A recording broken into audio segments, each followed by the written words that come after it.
Vale, bueno, yo soy Carlos Marsal, vengo de Barcelona, por eso tengo frío y llevo chaqueta, no estoy acostumbrado.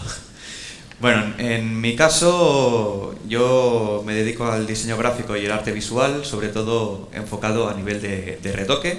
Tengo un perfil parecido al de Albert, él se dedica más a coches y yo más a fotocomposiciones a un nivel creativo más abierto. Entonces, evidentemente la aplicación que más utilizo en mi trabajo es Photoshop, tanto a nivel de ilustración como de retoque y composición. Me permite pues, un nivel de trabajo bastante amplio y a lo que doy mucho peso es a los pinceles, que esto lo voy a comentar mucho, porque con una buena galería de pinceles se puede conseguir efectos de todo tipo, siempre y cuando además lo combines con un buen trabajo de capas o a nivel de modos de fusión, por supuesto también. Vale, una cosa que voy a comentar. Me voy a centrar sobre todo en el matte painting. El matte painting es una técnica, no deja de ser una técnica de fotocomposición, de retoque, muy enfocada a todo lo que sería conseguir entornos que sean fotorrealistas, que de un vistazo dé la sensación de que eso realmente es real, que de otro modo sería imposible conseguir.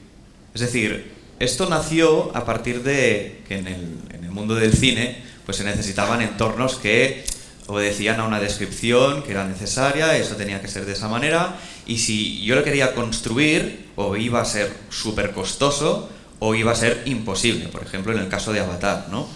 Conseguir esas montañas flotantes no se podía hacer, a no ser que hicieras un montaje exagerado.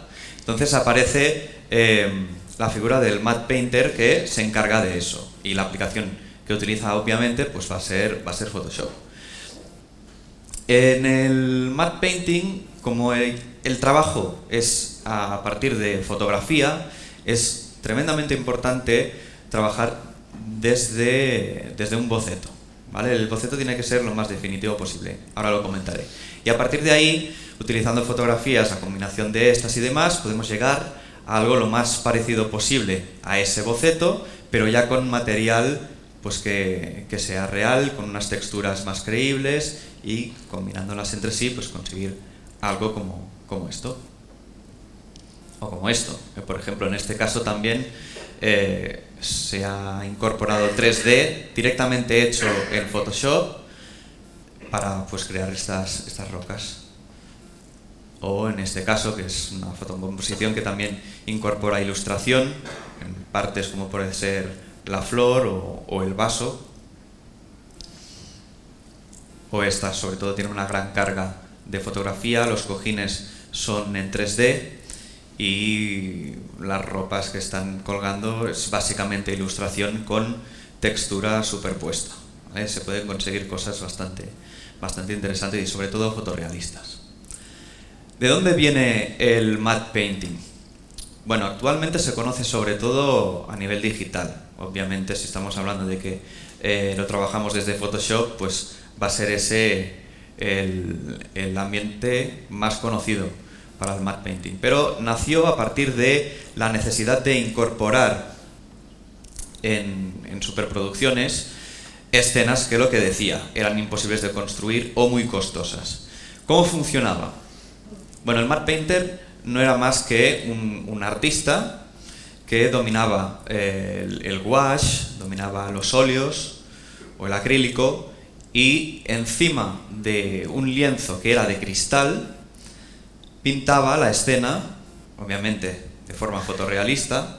No tardaba una semana o 10 días como podemos tardar ahora nosotros, sino que tardaba 3, 4 o incluso meses en hacer una toma que luego iba a salir segundos. Entonces empezaban a trabajar, tenían como modelos maquetas, también para ver cómo se comportaban las sombras y demás, y construían pues estas imágenes con estos tamaños tan grandes.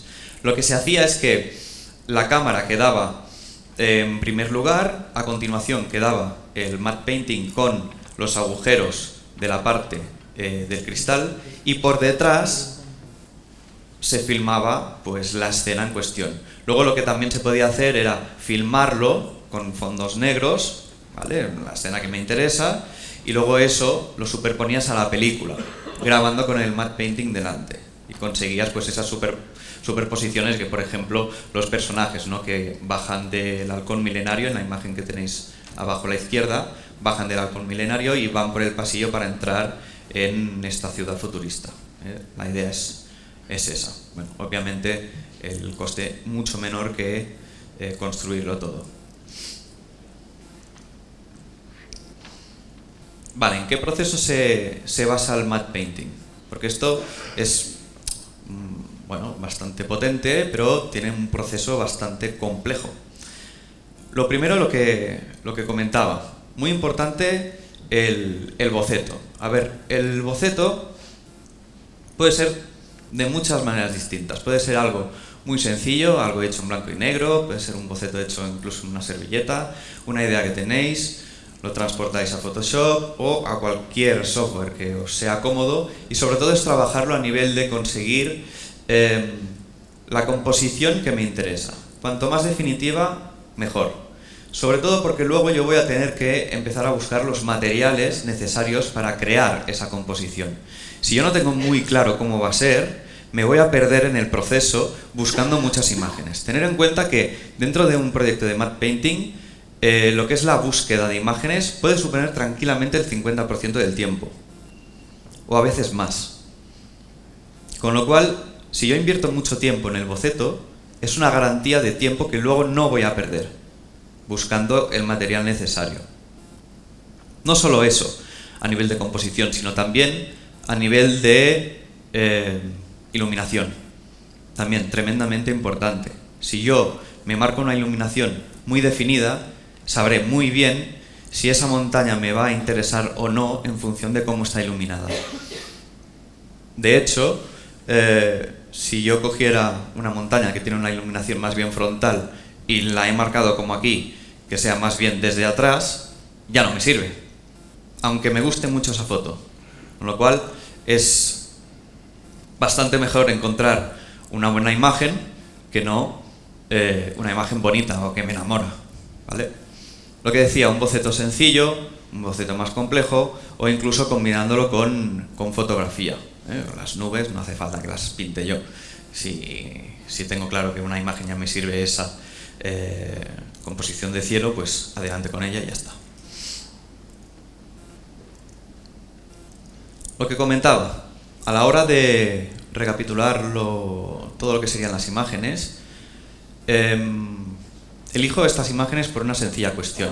Yo en el boceto ya tenía clara que la iluminación iba a ir de un lateral, con lo cual buscaré ya elementos que tengan esa iluminación. Aquí, si os fijáis, la mayoría de elementos si tienen una iluminación, es bastante lateral.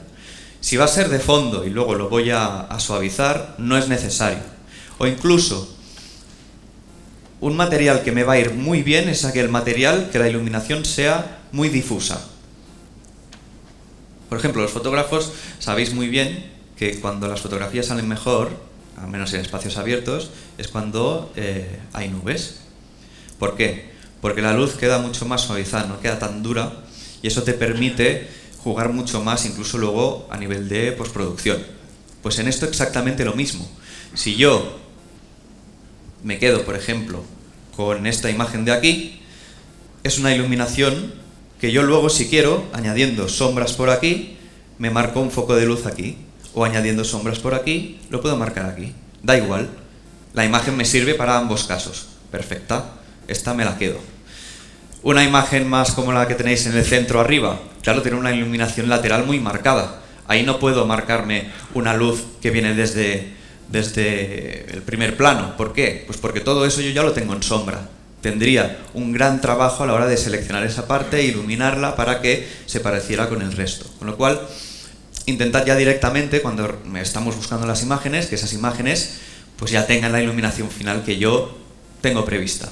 Por eso también lo que insisto, el boceto. Un buen boceto nos va a ayudar muchísimo luego. Todo lo que serían texturas. Por ejemplo, en este caso, esta imagen iba a utilizarla por esta textura rocosa que me iba a ir muy bien, la iluminación tampoco me importaba mucho porque la pondría con máscara, o esta de aquí para los 3Ds y un efecto metálico. A partir de aquí ya puedo empezar a montar la base. La base es el trabajo que para mí es más aburrido, que es todo lo de trazar, seleccionar, ya lo tengo, venga, copiar capa y la pongo, y lo vas componiendo todo. Una vez compuesto, el tema de la separación de planos, esto lo comentaré luego, muy importante para conseguir profundidad. Que los proyectos tengan profundidad es básico y es de hecho de las cosas que cuesta más al principio. Siempre falla por algo. Dices, es que me queda como plano. Y es por esto, es porque le falta la profundidad que se consigue de distintas maneras que ahora veremos. Incorporar un 3D, darle los ajustes de color necesarios y los toques de luz finales para dejar la composición a punto y lista. Bueno, en este caso es otro proyecto. Aquí no utilicé un boceto, tenía muy claro ya cómo iba a ser, los elementos que iba a incorporar, y como la escena base era esta, pues era cuestión de ir añadiendo los distintos elementos. De hecho, hay una parte de vaciado, de ir incorporando las distintas zonas o incluso texturas. Este proyecto lo comentaré luego con más profundidad. Y a medida que le vamos dando vida, sobre todo las luces finales, pues conseguimos resultados como este. Los pinceles. Desde este enlace podéis descargar los pinceles que utilizo. Son pinceles que he recopilado durante unos cuantos años. Yo empecé en el 2004, con lo cual es una colección ya bastante potente. Y los pinceles para mí son muy importantes porque me permiten obtener efectos muy realistas sin necesidad de buscar los materiales que busca el ver. En mi caso, como juego mucho con cosas irreales, me puedo permitir ese lujo. Yo, por ejemplo, a nivel de pinceles, utilizo mucho pinceles de piedra, pinceles de textura de nubes. Si quiero añadir en el fondo una textura de nubes, pues simplemente pinto con un pincel en blanco y le voy dando matices de grises y otros colores. Si ese pincel es de nubes, está bien trabajado de por sí, pues ya obtengo algo muy realista. No tengo que empezar a buscar un gran stock de fotografías para ello. O por ejemplo a nivel de luces, o si necesito hacer el pelaje del león. En lugar de ir pelo a pelo, pues a lo mejor tengo un pincel que me hace mechones y con eso puedo iluminarlo de una manera realista y sin necesidad de estar invirtiendo demasiado tiempo. ¿Vale? Son pinceles que ya os digo, tienen muchas texturas diferentes y funcionan también en varias situaciones. También, ¿por qué no?, en el tema de las sombras. No siempre las sombras se comportan igual. Hay sombras que son muy duras, quedan muy marcadas si tienes un foco de luz directo, pero si son indirectas son mucho más suavizadas. Bueno, pues no hay que ir siempre a los mismos pinceles. O sea, el pincel que viene con Photoshop, dureza alta para cuando es directa y dureza baja cuando la luz es difusa. No. La piedra, por ejemplo, es algo que cuesta mucho conseguir que la sombra sea realista. ¿Por qué? Porque las piedras tienen recovecos, tienen partes que sobresalen, partes que no, partes más profundas en la propia piedra, partes que no lo son tanto. Entonces necesitamos pinceles que eso nos lo permitan. Bueno, pues en la colección hay pinceles de sombra para rocas. Y ahí es cuando obtienes resultados mucho mejores. Y eso os habréis dado cuenta, seguro, si alguna vez lo habéis intentado, poner sombra en una piedra. Lo voy a hacer con el pincel sin dureza. Y queda la cosa como muy falsa, muy sucia. Y es por eso, precisamente.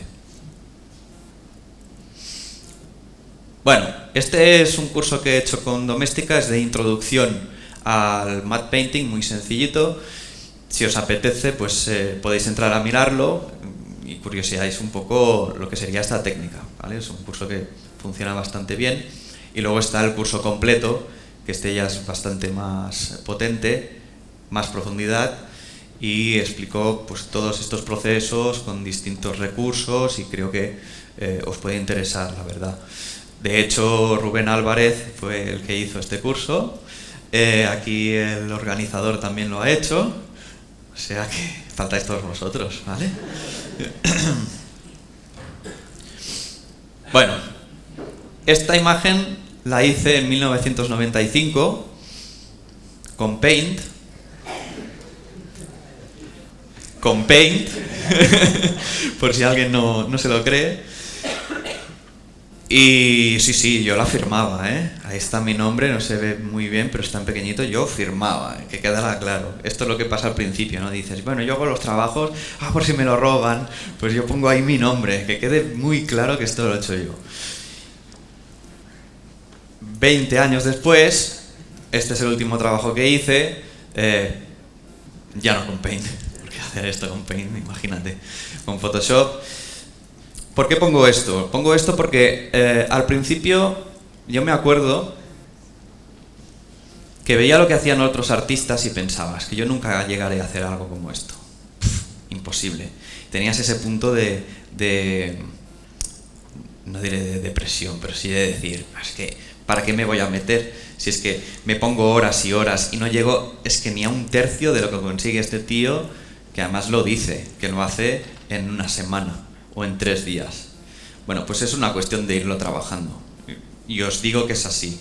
A medida que vas aprendiendo y vas incorporando nuevas técnicas, vas viendo cómo trabajan otras personas, intentas conseguir lo que ha hecho ese, pues lo que decía Albert, ¿no? Me hace ilusión hacer este Porsche, quiero hacerlo y quiero hacerlo bien. Pues voy a intentar no copiar a este tío, sino conseguir un resultado lo más parecido a eso. Y de ahí ya sacas un aprendizaje brutal.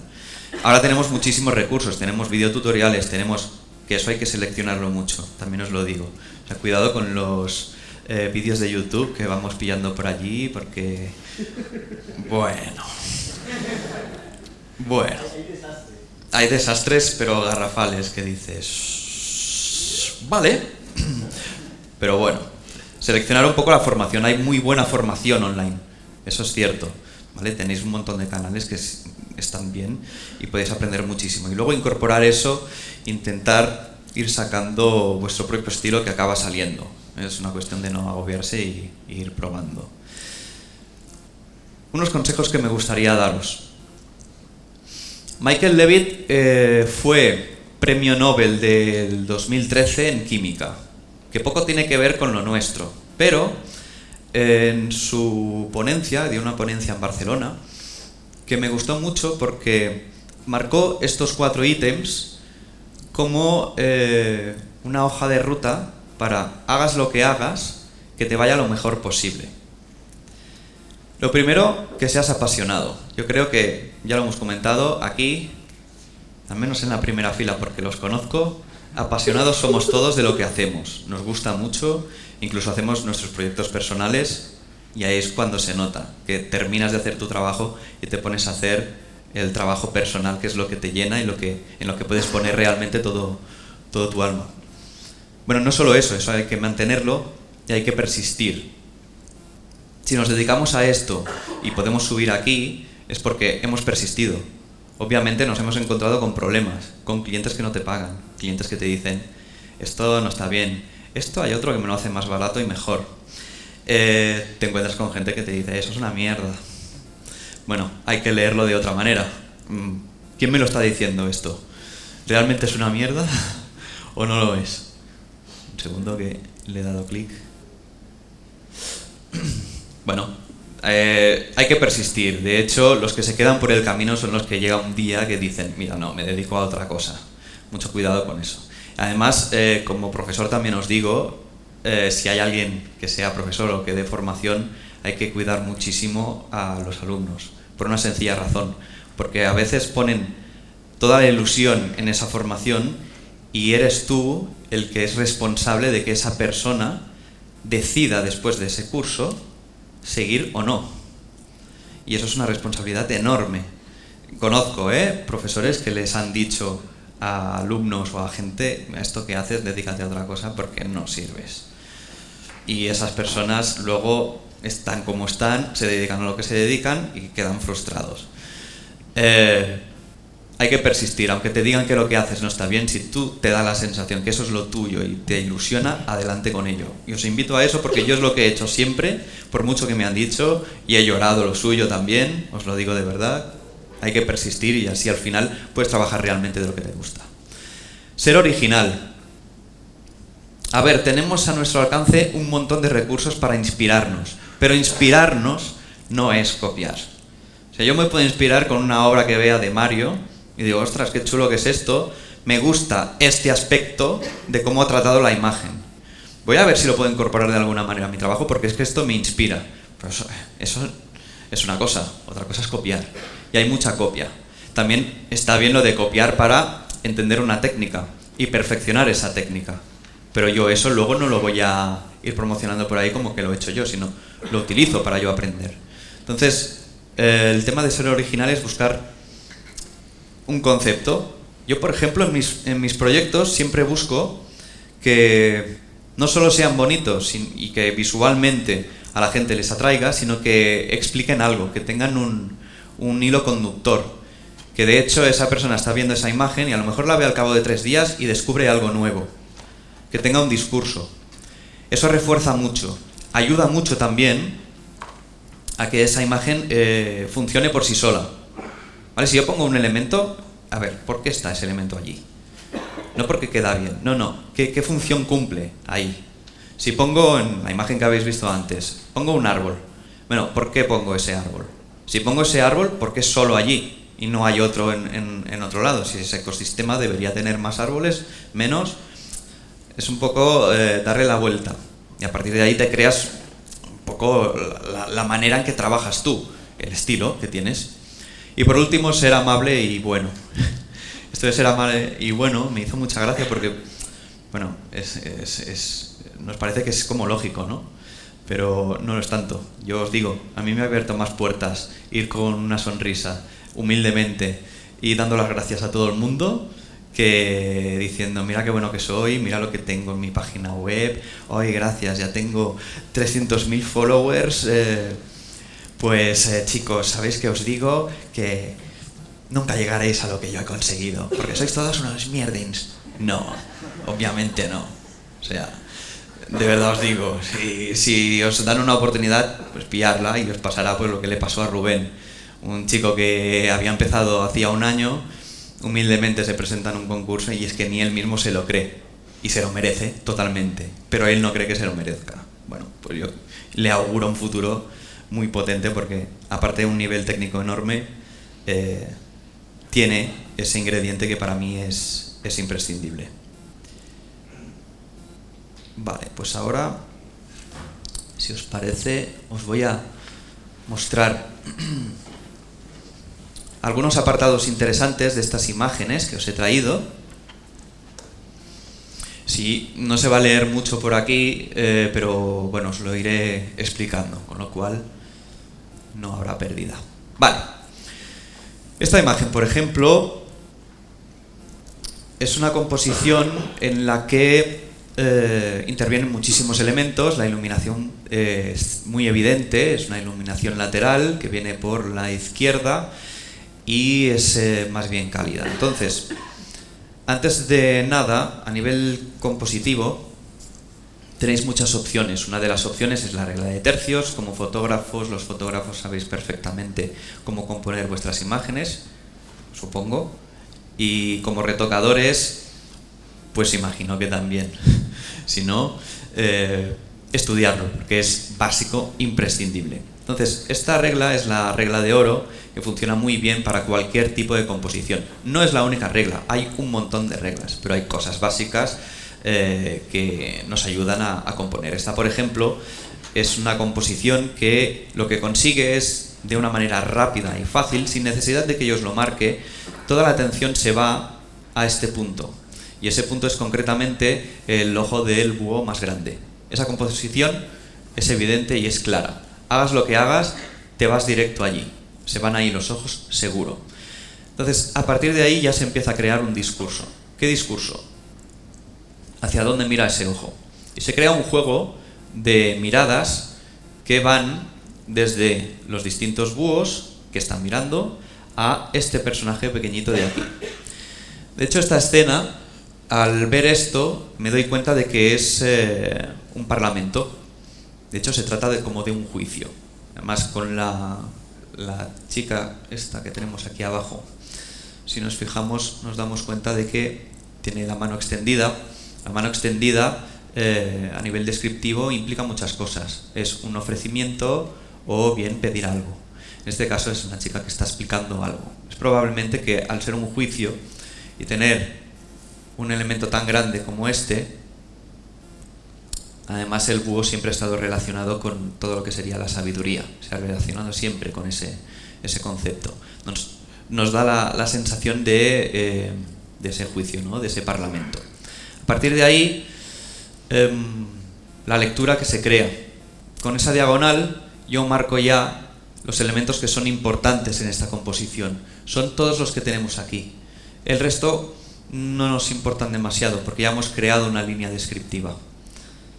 Hay cosas que nos pueden ayudar mucho a recordar esta composición y es algo que podemos utilizar, que yo utilizo mucho, que es de hecho elementos que nos creen una pregnancia de ese proyecto. Por ejemplo, aquí incorporé cosas que me recordaran al elemento principal. Si yo os dijera que me dierais una palabra para describir este proyecto, casi todo el mundo me diría búho o búhos.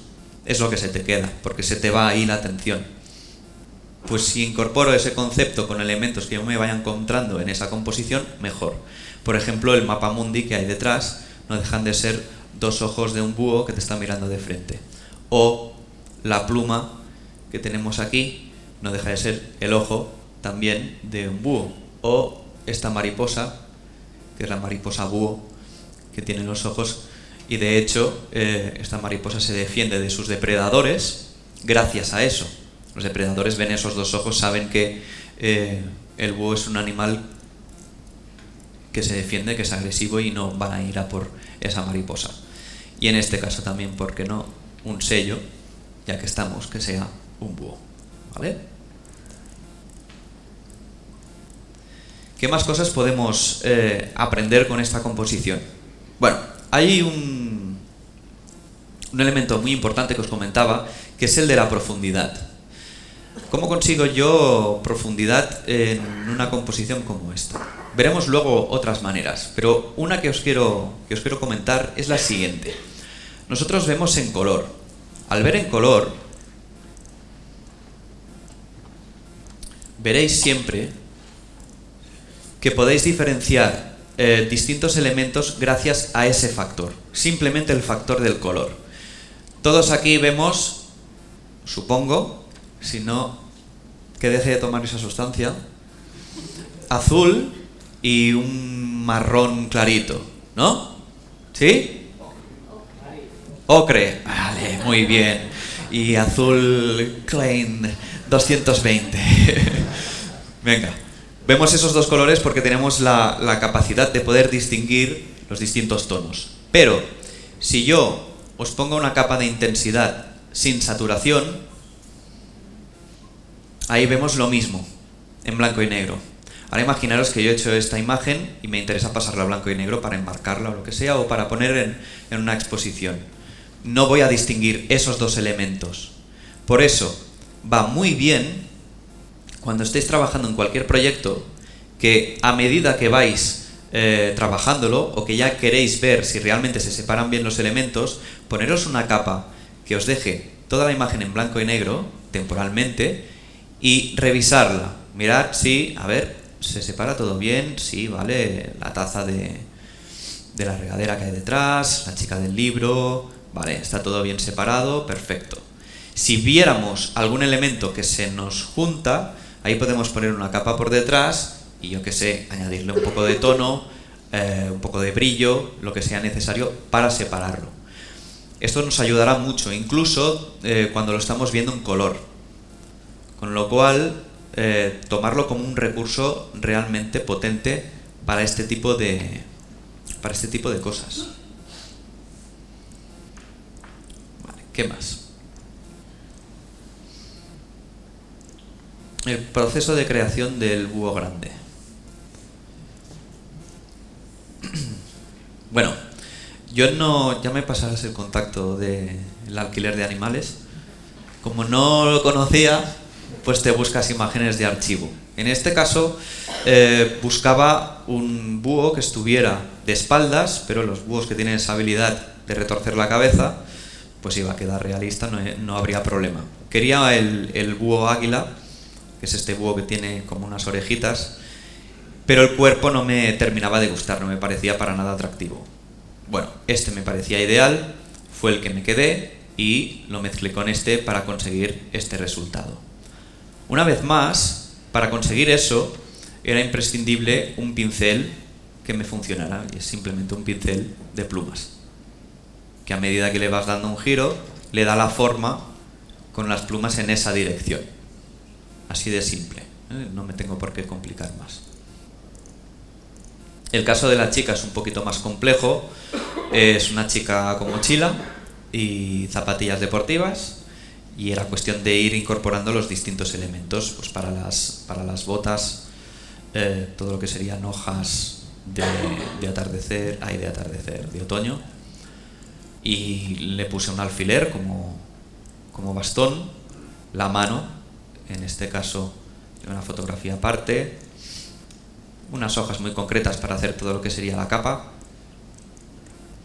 Para el casco, las mandíbulas de este escarabajo, y lo que viene siendo la estructura del propio casco, pues una avellana. ¿Por qué le pongo esto? Bueno, pues también lo que decía, ¿no?, del discurso que yo pongo detrás de cualquier cosa. No es porque sí que tenga estos ojos y los dientes. Volvemos a lo que hemos visto de la mariposa. La mariposa búho se defiende de sus depredadores porque tiene esos ojos en las alas. Si esta chica fuera corriendo, y al ser tan menuda, fuera corriendo y la viera un ave para cazarla, ¿qué vería? Pues vería este caparazón con los ojos y los dientes, los cuernos, y a lo mejor tiene más probabilidades de que no la cacen porque da la sensación de que puede ser peligroso, que puede dañarte o lo que sea. Por eso el buscar siempre un contexto que nos ayude a dar sentido al porqué de que esté haciendo esa composición de esa manera o no. Bueno. Vale, antes de pasar al siguiente proyecto, este tema es muy importante. Es muy importante, ¿vale? Sobre todo cuando trabajemos cualquier proyecto. A ver, ¿qué es esto de entregarlo a 72? No. A 300. Como mi amigo Mario, que esta tarde va a hacer una exposición brillante, más densidad de píxeles, mucho mejor. Y ayer nos dimos cuenta, ¿eh? Además a mí se me veía el tramado y no, fatal. Con lo cual, siempre a 300. Hagamos lo que hagamos. Ese pequeño apunte, teníamos la apuesta y la he ganado, ¿no? Vale. Sí. Ah, sobre los búhos. Esto me parecía más interesante. Sí.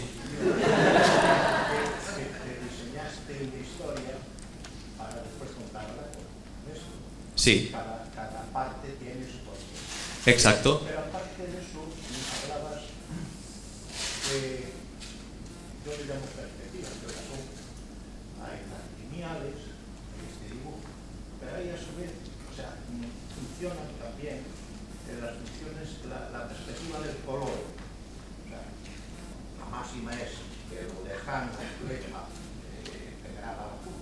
Sí. Y los colores vivos están, la gama caliente, por decirlo así, está en frente. Antes ponías el siena ese, o ocre, o eso es, el color ese y el azul. Podría ser el azul delante. El azul, decía yo, por esa perspectiva de color debería de estar detrás. ¿Verdad? Bueno, yo es que adelanté, tengo 66 años. Bien. Y pido prórroga.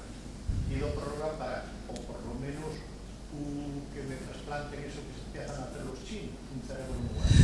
Porque todo esto me pilla ya. Entonces, quiero decir que yo fui pionero, empecé con la pintura, acuarela, óleo, etcétera, etcétera, me gustaba mucho. Esto ahora sabemos un campo, me hace salir, además, la fotografía. Y después, a su vez, me gusta también mucho el trabajo de los niños. Yo empecé con los AutoCAD en los años 80 y tanto, cuando eran 10 blocos de 5 1/4 de pulgada, con un ordenador ¿Quieres subir aquí? Que yo con 66 años y seguramente soy el más viejo de los que están aquí, con una profesión que estoy jubilado y que me apasiona. Pues está, pero la pasión, pues la línea de esa nivel de ansiedad. Entonces, primero, visto prórroga. Y segundo, quise entrar solamente en lo que por no sé, industrial, quiero decir, empecé con dibujo industrial y todo eso. Y entonces las perspectivas me son innatas, igual que Dalí, que decían que no se equivocaba nunca. Bueno, eso es interesante lo que comenta la perspectiva de los colores, porque en el caso de que los elementos estén más lejos, cuanto más lejos están, más contaminados están por el ambiente. Hay más densidad del entorno. Por eso nos da la sensación siempre de que las montañas, cuanto más lejos están, son más azules, y llega un punto que ni las ves porque se mezclan con el cielo. No es porque sean azules, sino porque hay más densidad de aire, de partículas por en medio. Sí, es otra manera también de crear profundidad.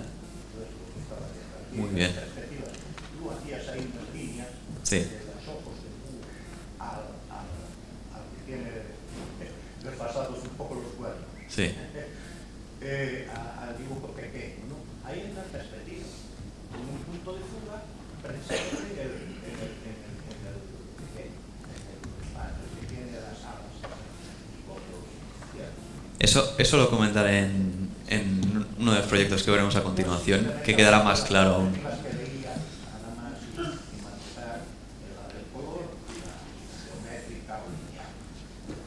Muy bien, muchas gracias. Bueno, aprovecho también para decir una cosa. O sea, yo firmaba mi proyecto hecho con Paint, ahí lo firmaba con mi nombre y apellido. Llega un punto en el que te das cuenta de que por mucho que firmes un proyecto, te lo encuentras por ahí sin la firma. Dices, tampón de clonar, y ahora con la tirita es más fácil. ¿Qué hago? Y dices, ayer lo comentábamos, la proporción de lo malo que es un proyecto viene directamente relacionada con el tamaño de la marca de agua. Cuanto mayor es la marca de agua, más asqueroso es el proyecto, ¿no? Y pues, bueno, yo no pongo firma. Yo lo que hago es esconder algo que se identifique claramente que ese proyecto es mío. Le regalé a mi prima yo este dibujo hace 1 año y medio. Hace una semana se dio cuenta de esto. Fuimos a Bilbao con mis padres, y esto es, bueno, a Bilbao y a Donosti. Esto es Donosti, de hecho, sí. Colé esto. Anda, que me diga alguien que no, esto lo he hecho yo. ¿Y dónde has sacado tú la foto de esto? Entonces, estas cosas están bien para demostrar realmente que el archivo es tuyo. Cuidado con colgar también documentos muy grandes. Yo os recomiendo que para internet no os paséis de los 2500. Yo creo que ya es mucho. Yo pondría casi que 1500. Tú pones 1200. Bueno. Perfecto. A 72. Perfecto. La cuestión es esa. Pasa es que ahora es un poco jungla el tema, porque, bueno, te copian, si no te copian directamente esto, es que pilla más o menos y se acaba viendo que es lo mismo. Vale, vamos a otro. Este, un poquito más oscuro. Vale. Aquí lo que quería comentar es, viniendo con lo que comentaba aquí el compañero de 66 años, que no sé su nombre, por favor. ¿Cómo? Carlos. ¿Qué tal, tocayo? Alos. Dices algo y Algo. te identifican con conservas. Vale. Bueno, lo que decía, en los distintos proyectos, aparte de tener muy claro cómo lo vas a trabajar, no nos tiene que dar miedo utilizar referencias. Por ejemplo, en este caso, iba a utilizar una iluminación que se basara mucho en cómo se comporta la luz por la noche. No tiene nada que ver a cómo se comporta la luz cuando es de día. ¿Por qué? Porque el sol es un foco de luz directa, si no hay nubes, ¿vale? Es de luz directa. La luna no. La luna ya de por sí es un rebote de luz. Es el sol que da la luz a la luna y la luna proyecta ese rebote de luz en la Tierra. Siempre es una luz mucho más difusa y que crea un efecto como de halo en todas las partes que estén más expuestas a esa luz. Por eso busqué distintas referencias para darme cuenta de que, por un lado, es muy difícil encontrar negro 100% en una imagen, por oscura que sea. Hablo en la naturaleza. La sombra siempre va a tener un punto de color. Y ese punto de color va a venir dado por varios elementos. Primero, el color de la luz. Y segundo, el color de la propia textura que tiene la sombra por encima. Es raro encontrar algo que sea 100% negro. Siempre va a tener un punto de dominante de lo que sea. No solo eso, sino el tema de la iluminación que os comentaba, que siempre tiene ese punto de un poco crear halos, como esta parte de aquí, o aquí se ve muy evidente en la propia luna. Esta es una escena de Star Wars, de las 3 primeras, que son las malas. Esta parte de aquí, fijaros que es como muy, muy difusa y tiene un halo. Pues esto me sirvió para saber que en esta parte de aquí tenía que darle ese punto de difusión para que quedara más realista. Lo mismo para lo que son las sombras proyectadas sobre el tejado de la casa. No podía ser una sombra muy marcada, ya que el zorro, aparte de que está más lejos, tiene el pelaje. El pelaje no es un corte perfecto como podría ser este ordenador, sino los distintos pelos pues crean esa difusión, y ahí lo veis en comparativa, ¿no? La chimenea sí que es mucho más marcada, una sombra más marcada. El borde del zorro, el pelaje, no lo es tanto, por lo tanto tengo que encontrarme aquí una sombra mucho más difusa. Por eso el hecho de utilizar referencias, que siempre va a ser muy útil para cualquier proyecto. Para eso están. A nivel compositivo, esta imagen es muy simple. Es la regla de tercios, horizonte en la parte baja, con lo cual doy mucho más potencial a los 2 tercios que hay arriba, y es precisamente en el tercio central en el que sitúo los elementos más importantes, que son de hecho los ojos, en este caso de los zorros. Se nos va directamente la vista a los ojos. Si hay un elemento, un modelo, un animal, un lo que sea, incluso un coche, se nos va directo a los faros, se nos va toda la atención a los ojos. Hay una atracción para esos puntos, con lo cual la lectura que vamos a hacer va a ser normalmente esta. En este caso vamos de los ojos de este zorro a este y a lo que están mirando, o el punto que es más dispar con el resto, en este caso por contraste de color. La casa tiene esa zona que es muy cálida, más luminosa, el resto es mucho más oscuro y más bien frío, con lo cual vamos a hacer esa lectura casi siempre. Las fugas. Otro elemento importantísimo. Siempre que tengamos una composición con mucha profundidad, podemos utilizar las fugas. En los pinceles que utilizo tengo de hecho las fugas ya en un pincel enorme. Haces un clic, ¡pam!, lo colocas y lo mueves y lo modificas como te interese para crear esos puntos de fuga. El punto de fuga me interesa sobre todo para hacer que tanto la casa con sus líneas como los distintos zorros tengan una escala lógica, sobre todo entre sí. ¿Por qué lo digo eso? Porque si yo hubiera hecho este zorro mucho más grande, a lo mejor no sería creíble. En teoría todos tienen el mismo tamaño, un tamaño parecido, y eso lo consigo gracias a esas líneas de fuga. Fijaros que aquí la altura aproximada es la misma si sigo esta línea, ¿vale? El punto de fuga está por ahí detrás, con lo cual también la dirección. Este zorro que tengo más a la derecha lo veo más de frente porque viene de ese punto, igual que el que está en el fondo o el que está más en el lateral, también está más inclinado. Por eso me ayudan mucho los puntos de fuga para situar correctamente los distintos elementos, en este caso los zorros. No solo eso, sino también la perspectiva de la casa. Daros cuenta de que, bueno, las cajas, incluso la dirección que tengo por aquí, o las distintas partes de la madera, el tejado, esta parte de aquí, o incluso la chimenea. Son una guía. A ver, tampoco somos aquí adivinos y adivinas, con lo cual todo lo que sean referencias y guías para poder situar bien los elementos nos facilitarán muchísimo el trabajo, y en este caso, por supuesto, mucho más. Sí.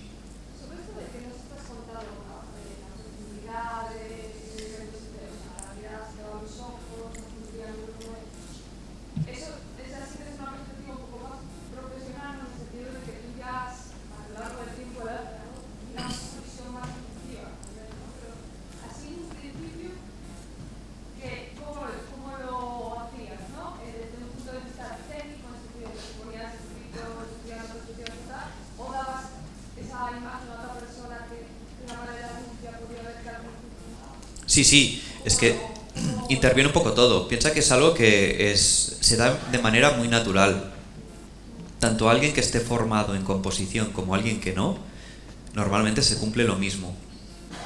Porque los dos tienen intrínseco, es la manera en que lees tú cualquier mensaje, ya sea a nivel de publicidad, como puede ser un flyer, puede estar muy mal compuesto o muy bien compuesto, en función de cómo sitúas cada elemento. Entonces también a nivel cultural también interviene mucho el tema cultural. Por eso no es lo mismo un catálogo de IKEA aquí que un catálogo de IKEA en según qué países. Ponen elementos distintos, incluso productos distintos, y la lectura también de elementos es distinta. Aquí es lo mismo. Entonces, esto lo podéis investigar, pero también se da de manera bastante natural. Mira, un caso muy tonto. Hice una composición que tenía que ser submarina. Y yo empecé a trabajarla y también había elementos verdes. Pocos, ¿eh? Empecé a trabajarla, tal, yo lo veía todo azul. Perfecto. Cuando ya llevas tanto rato, con una dominante básicamente azul, te acostumbras. Eso de cuando trabajaba en un estudio de diseño. Me acuerdo que pasó la mujer porque me quedé esta tarde, pasaba la mujer de la limpieza por detrás. ¡Ay, qué bonito esto que estás haciendo! ¡Ay, muchas gracias! Sí, pero es un poco raro, ¿no? Así tan todo verde. Porque esto es debajo del agua, ¿no? Y yo, sí. ¿Todo verde? Dice, sí. No entiendo nada. Bueno, vale, gracias. Esta tía que no tiene ni idea, que se dedica a lo suyo. Me fui un momento a tomar un café, llamé a casa y tal. ¿Qué tal? Oh, mucho trabajo aquí, aún estoy.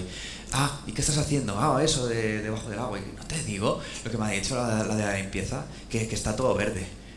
¿Cómo que está todo verde? Pero tú eres tonto, si es debajo del agua tiene que ser azul. Sí, ya lo sé, pero es que es azul. Pero ella dice que es verde. Y bueno, nada, no te preocupes. Bueno, nos vemos luego para cenar. ¿Qué quieres para cenar? Bueno, es igual. Llego otra vez a mi sitio de trabajo y digo, la madre que la parió. Verde. Y me había acostumbrado ya. Claro, son esas cosas que te vas dando cuenta. Ahí fue cuando dije, bueno, tienes que hacer descansos. Cada hora tienes que descansar 5 minutos, que luego nunca lo haces. Pero lo sabes.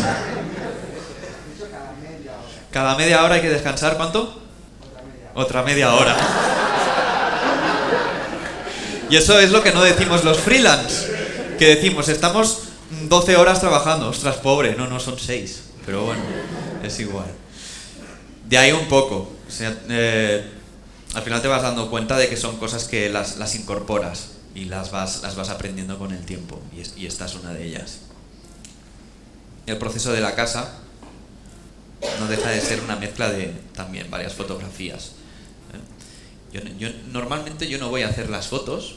Hay cosas que sí, porque las tengo al alcance, es fácil, pero si no, hay bastantes recursos muy potentes. No solo el caso de Fotolia, sino hay o Photostock, sino que hay recursos de todo tipo. Hay recursos gratuitos que obviamente no van a ser de la calidad ni del tamaño esperado, pero sí que hay material potente, interesante, y más, al menos en mi caso, que recibo encargos muy dispares y a veces con elementos que es imposible que yo vaya a fotografiar, o al igual me pagan una sesión de fotos a mí en la Antártida o cosas así, con lo cual tienes que sacar recursos de bancos, no tienes otra opción.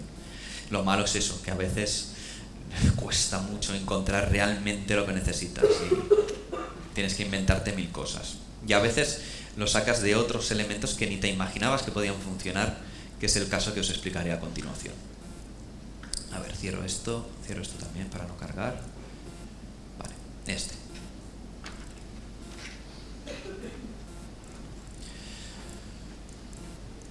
Vale.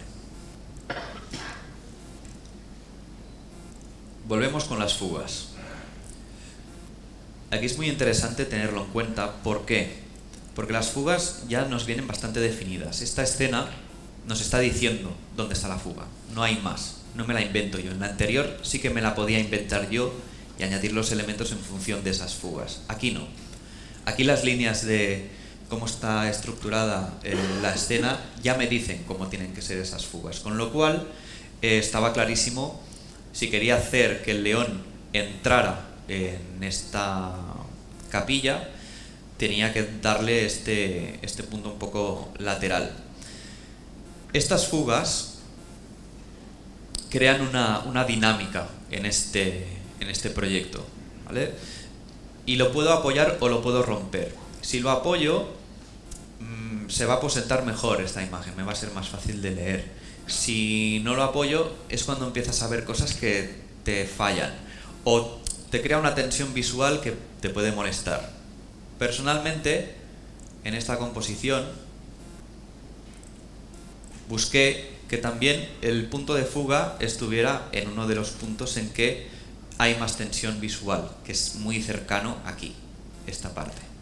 Entonces, en esta parte es donde me marco yo esa composición.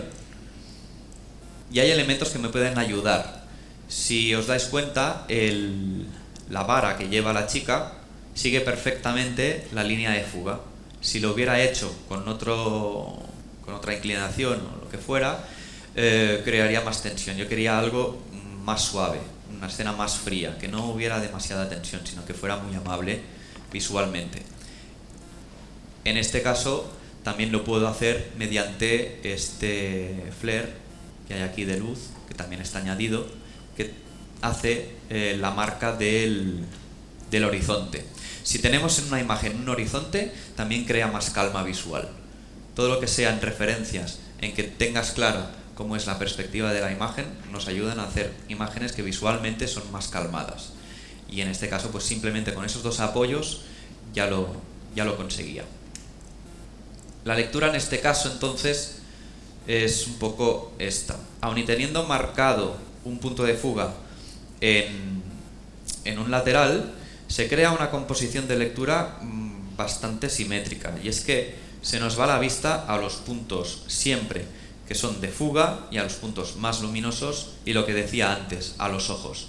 Con lo cual, en este caso es fácil que hagamos esta lectura. Nos vamos de la chica, o de la chica al león, del león a la chica, y vamos cambiando entre estos puntos. Los ojos van haciendo este recorrido todo el rato. Es la manera en que leemos esas imágenes. A nivel de iluminación, esta imagen es bastante más compleja que las otras. ¿Por qué? Porque aunque la luz es bastante difusa, a excepción del foco de luz que tenemos aquí en la puerta, que es una luz más directa, es una luz difusa, pero que entra por varias partes de la construcción.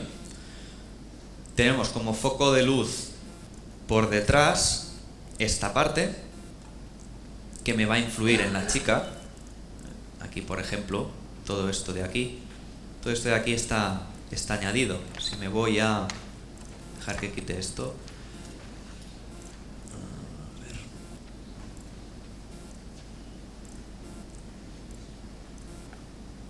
Todas esas luces están añadidas en función de esos focos, ¿vale? Bueno, ese foco de luz me marca esa iluminación como por detrás. Lo mismo ocurriría para el caso del león o ciertas partes de las columnas. Otro foco de luz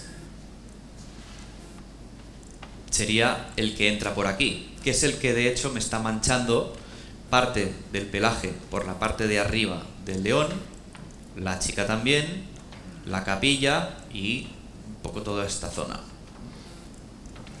Y no solo eso, sino que también tengo este de aquí, que es el que me marca el suelo. Fijaros que al ser una luz más directa, más dura, las sombras son también más duras, al revés que partes como esta. Y este otro foco de luz, que es la misma puerta pero por el otro lado, en el que veo que también hay una luz que me afecta otras partes, con lo cual tengo 4 focos. Esos 4 focos no hay que buscar que sea perfecto, sino que sea creíble. Esto también es algo que con el tiempo te vas dando cuenta. Yo al principio buscaba algo que fuera muy perfecto, muy técnicamente impecable.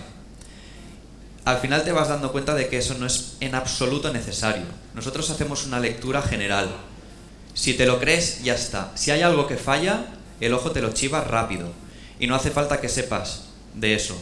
Puede ser una mujer de la limpieza que pasa por detrás de un diseñador cazurro que está ahí hasta vete a saber qué hora y tú ves eso verde y eso es verde. Y ya está, no tiene más complicación.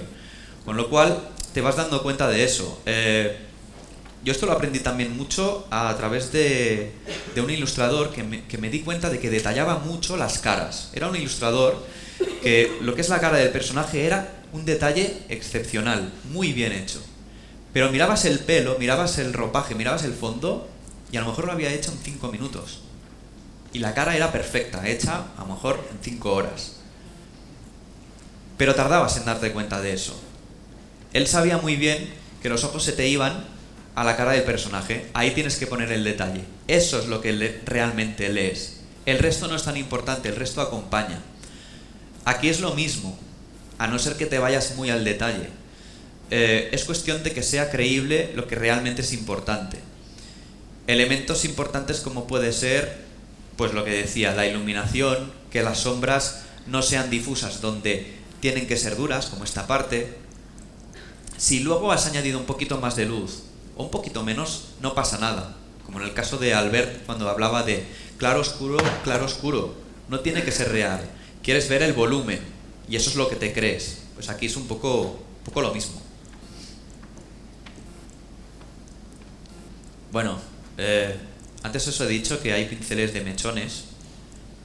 Aquí ya os digo, al final lo hice pelo a pelo porque tenía que dar tonos diferentes. También hay los elementos que tú añades que tienen su propia luz. Por ejemplo, la vara aquí tiene como un efecto de magia, si le queremos llamar. Esa luz se tiene que proyectar en los elementos más cercanos, como es esta columna o esta parte de aquí. O el caso del pelaje tiene que tener un punto de azul ahí, con lo cual esto se tiene que añadir y si quieres que quede realista pues sí que vas pelillo a pelillo, estás un ratito ahí dándole, pero al final queda bastante real. Bueno, el caso del 10 minutos, 4 minutos. El caso del león, la foto original es la de la derecha. Lo que os decía del punto de fuga, no me servía, me rompía mucho la estructura, necesitaba una cierta profundidad. Este era perfecto, ideal, lo que pasa es que no tenía la cara que yo buscaba, que era una cara más en lateral, como buscando, como investigando el sitio en el que estoy entrando. Funcionaba mucho mejor el otro. Mezclas, ya está, utilizas los pinceles adecuados y simplemente es conseguir que la parte de atrás sea del de la izquierda y la parte de delante el de la derecha. Luego ya con retoque le das más cuerpo al pelaje, ajustas bien la pata para que no tenga ese bulto, la haces más recta, es cuestión de irlo trabajando. El caso de la chica, el original es este. para quien sea friki como yo de Zelda, la espada de Zelda me sobra muchísimo aquí, pero ahí estaba. Y luego los distintos elementos que iba a incorporar, pues una vara, esta hombrera. De la misma sesión de fotos me interesaba mucho esta mano, que la tuve que rehacer un poco por lo que son los dedos, un poco de ilustración y listo, para que diera la sensación de que realmente está agarrando la vara, y lo que es la punta de la vara es una mezcla de este mismo bonsai, irte quedando con una parte u otra. De aquí venía un poco lo que comentaba. Si empiezas a buscar en un banco de imágenes varas de madera, te va saliendo lo que te sale. Hay que buscar a lo mejor recursos que no son tan evidentes. Si yo quería darle una punta como más trabajada, bueno, pues, oye, ¿por qué no un bonsai? Que suelen ser como raíces, ¿no? Muy arrugadas, un poco con este aspecto, pues me servía perfectamente, lo vas combinando y consigues ese resultado. No solo en eso, sino también esta parte de aquí que está totalmente rota, también sigue una perspectiva, sigue unos puntos de fuga. Si yo miro las fugas, ¿vale? La forma en que se rompe esa pared es más vertical en esta parte, en la parte de arriba, que en esta parte de aquí, que es más en diagonal, más lateral. Claro, ¿cómo consigo eso? Tengo que buscar una pared que esté rota. A lo mejor no es necesario encontrar una pared que esté rota, sino simplemente encontrar algo que me pueda funcionar. Y un recurso tan simple como este, que es piedra natural. Lo recortas, le das un poco la perspectiva y con esto puedes obtener un resultado realista como este. Funciona perfectamente y es un recurso que a priori quizá no había pensado que me pudiera funcionar. Es cuestión también de ir recopilando esos recursos que siempre me van a funcionar. Y por último, lo que os decía, la mejor firma es la firma que nadie ve, pero que está ahí. ¿Cómo no? Ahí escondidito está el logo. Que me diga alguien que lo ha hecho y no lo he hecho yo. Si no, ¿por qué ha puesto mi logo? Bueno, las malas experiencias hacen mucho. Ahí está. Vale, básicamente esto. Animaros muchísimo a que hagáis lo que hagáis, sea fotografía, sea retoque, lo que sea. Investiguéis, lo trabajéis, os documentéis, aprendáis de otros artistas y aprovechar sobre todo la de recursos que hay para poder ir revolucionando y sacar adelante pues lo que os guste hacer.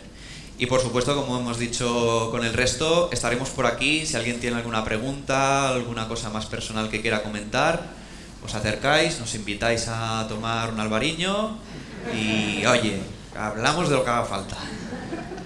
Dime. Espera.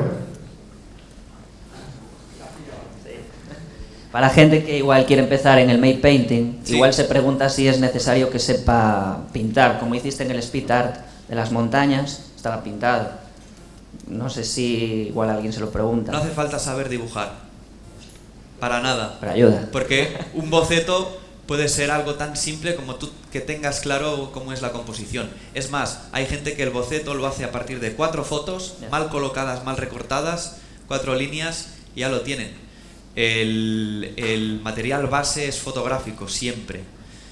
Evidentemente, si sabes de dibujo, tienes una gran ventaja porque ya vas a tener una facilidad de trazo y hay cosas que las puedes resolver pintando, pero no es en absoluto necesario. Ayuda.